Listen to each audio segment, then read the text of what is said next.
young or old, bowling in limited over cricket, Saturday afternoon club cricket, 40, 45 overs each. Is there space within that game for the wrist spinner? Yes, spinners in Australia are used quite frequently, and Ted Dexter, I seem to remember at the start of limited overs cricket in England, used his spinners and did it very successfully.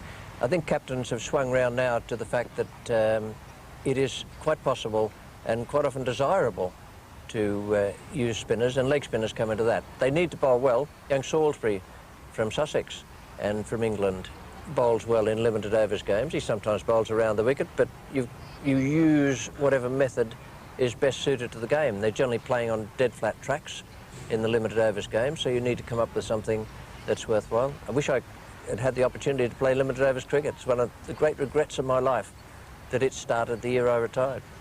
Because I suppose you want batsmen to come at you with positive strokes. Always.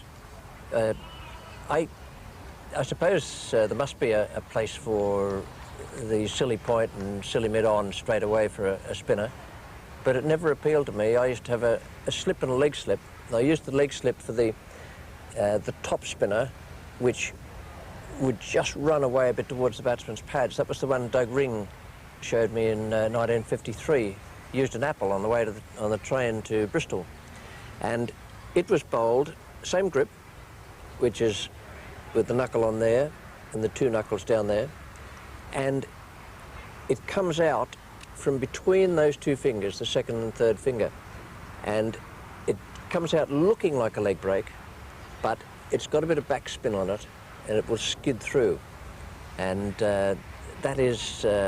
that's a delivery I had more success with than the flipper. That was the one that would just get between bat and pad. It would just beat the batsman's stroke when he wasn't quite sure which way it was turning. It was a very successful ball for me, and it's one I think every young leg spinner should have in his armoury, the top spinner or the skidder that goes from between the second and third fingers. Just one last thought, Richie, about flight.